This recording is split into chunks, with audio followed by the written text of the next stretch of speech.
Hello and welcome back to this edition of Bayou Time. Again, your host, Keith Whiteside, licensed clinical social worker. Very glad to be joined.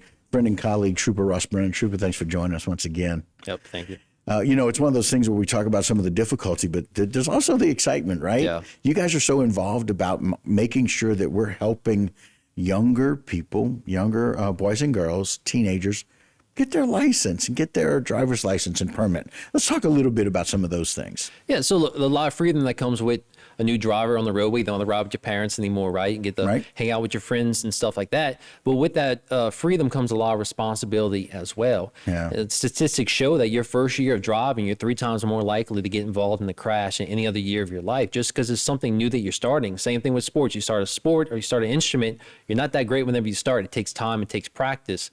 Same thing with driving as well. So good analogy. In Louisiana, what we have is Louisiana graduated driver's license law. So understand that this is a state law. This isn't a suggestion. This is what has to be completed for your driver, a young teen driver, to be able to get their license, full license at 17. Okay. So starting off at 15 years old, what we have is what's called learner's permit. So Gotcha. That's whenever you're in driver's ed, things like that. So in order for you to drive with your learner's permit at 15, you must be with a licensed parent or guardian who's at least 21 or a licensed sibling who is 18. So if that teen driver's going to be on the road, those are the requirements of the people inside the car with them.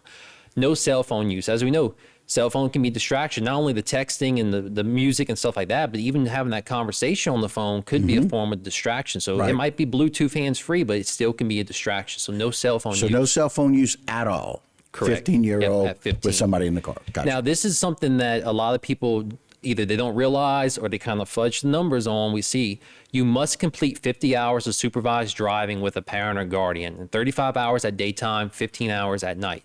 Wow. So what that means is that we want that teen driver, as they're learning, to drive in different situations. So whether that's driving with MLK in the traffic or driving at night in the rain, you don't want the first time that your teen driver experiences this situation to be whenever they're by themselves. So if you're that parent, the mom, dad, whoever, let the kid drive. I know sometimes they might just go to Rouse's and back and, oh, that was 4 hours, when really it was maybe 30 minutes. So it's kind of incumbent upon the parents or guardians to make sure this is completed, but it's all in the best interest of your child. That way they understand different situations, different scenarios, how do I merge in the traffic, pull out in the traffic, things like that. So it's good to have that experienced driver with them who can kind of coach and guide them along. So definitely want to make sure those 50 hours are completed. Yeah, and listen, I will tell you, there's some young drivers. In fact, she's 21. The sister is just about to turn 16. They don't go on MLK by themselves. Yeah. It's something that only the parents do with them. I'm very, very impressed that one of my best friends, both of his girls are like, you know what, we'll do MLK, but we'll do it together. And they should. Yeah. They need to learn how to navigate a left-hand turn out of any of those streets. Probably one of the most challenging streets in our area. It just is. I mean, it's challenging for you and I. Yeah. Well, I think people probably let you go. But quite frankly, it's a difficult turn to make. And navigating those 5 lanes, it's one of those things. And, especially during the holidays, as we've just kind of passed the holidays, it's a really difficult time to do that. And so great recommendations about that. Next one, 16 years old. So this is whenever that young teen driver is driving by themselves, maybe back and forth to school. Now, this is your intermediate license. So with these restrictions here, that 16-year-old driver cannot drive on the roadways between 11 p.m. and 5 a.m. unless with a licensed parent or guardian who's 21 or a licensed sibling who is 18. Now, look, there's some stipulations. Maybe the teen works at McDonald's, something like that. They get off late, 11:30, and so there's a little bit of gray area there, but they can't just be on the roads running around, teenagers and experienced drivers at night with no real purpose. Right. Now, that's between 11 and 5 a.m. Now, a teen driver at 16 cannot transport more than 1 passenger under 21 who is not an immediate family member. So that's a sibling, unless with a licensed parent, guardian who's 21 or a sibling who is 18. So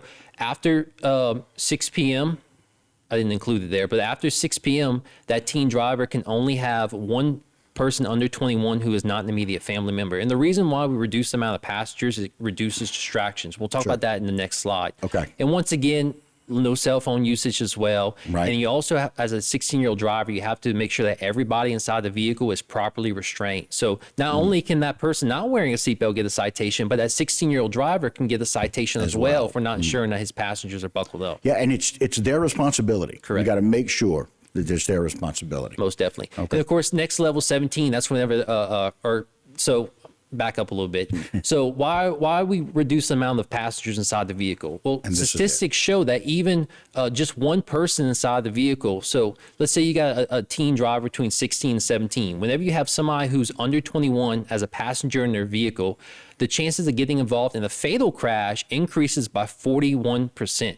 Now, whenever you have two people under 21 with that teen driver, the chances doubles. And of course, it quadruples when you have three passengers with that teen driver. Now, the chance decreases whenever you have an older adult inside the vehicle with them. Because what happens? They want to drive the best that they can with that older adult because they want them to think that they're the best driver in the world. That way they give them the keys to the car, right? Right. So that's why it's so important to be mindful as a parent who your kid's driving around with, because you definitely want to reduce those distractions inside the vehicle for sure. So maybe set some ground rules like, hey, you're only going to transport your buddy from football practice and back, whatever that might be. But again, it's about reducing those distractions on the roadway. You know, it's not only just those distractions, but it's about making sure that we're teaching responsibility. Part of that responsibility is to be able to communicate, hey, I'm at football practice. I can take one of the guys home. I can't take two. Exactly. You know, I'm sorry. I'm going to take the guy closest to me. You know, they're probably going to take the guy farthest from them. But honestly, they've got to take responsibility. I got to tell you again. I will tell you, my wife, who raised our son, did a very good job as we're closing out this segment. He was very, very strict about who will ride with him, who won't, and he wouldn't move the car unless everybody was secured with seatbelts. That's how it should be. That's exactly right. So if anybody's out there listening, I want you to know your child can be empowered to let others know. If you're not riding with a seatbelt, you're not riding in my car. That's the way it is. Trooper, we're going to take one more segment. Is that okay? Yep, that's good. Very good. We're going to take a break. Do that with us. We'll be right back here on Bayou Time.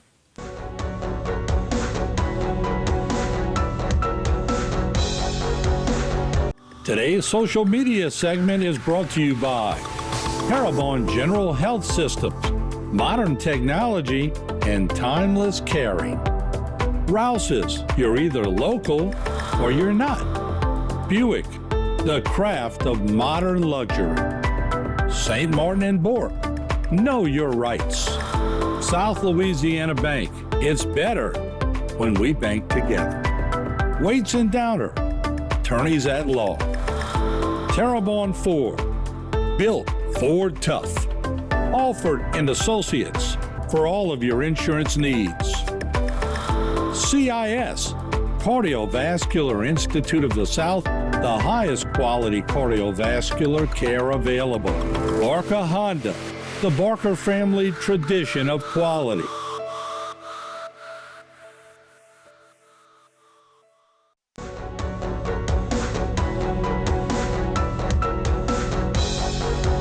Hello and welcome back to this edition of Bayou Time. Again, your host, Keith Whiteside, licensed clinical social worker, joined by Trooper Ross Brennan. Trooper, thanks again for joining us. But just one of those things that I think you spend a great deal of time and energy talking about, and I really want to roll into 2024 with people understanding why some of these rules are the way they are. And, you know, you and I, when we were growing up, I was fortunate. My dad worked in safety, and we did way more than 50 hours, each of the four children. But now the 15-year-old, I want to kind of recap, a 15-year-old, if you don't mind putting that up, Jay, they need 50 hours riding with a guardian, supervised driving, before they can become that intermediate driver, right? Yeah, before 16 years old and they get that intermediate license. This is the requirements for them to even move to that step.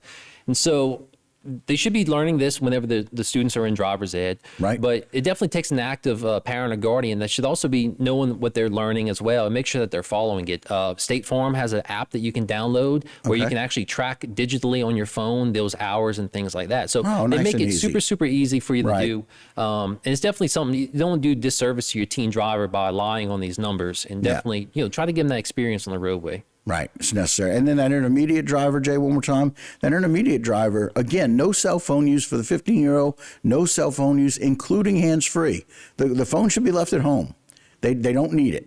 And then when they're by themselves, they can have it, but turn it off unless you need it for an emergency. Yeah, and look, as a parent, Probably whenever your child doesn't answer right away, you probably automatically start thinking the worst. But they got Life 360. They have all these apps that you can track your teen with. So just look at that. If you see them moving, then they're still driving. And if you're that teen driver, maybe let your parent know, like, hey, look, I'm driving from school to whoever's house. I'll text you when I get there. And just kind of give them a little heads up, and just understand as a parent, if they're not answering right away, they're trying to be hopefully a safe driver and not drive distracted on the road. And then lastly, that last slide, Jay, you know, even for all of us as we get older, our susceptibility of getting in an accident as we get older or with more people in the car increases distraction. So we should all be driving like that one at the very bottom with like an older person in the car. My wife and I hold each other accountable, sometimes in a nice way, sometimes not, but about making sure that we're being safe on the roadway. I've got to stop myself as I work on the road quite a bit,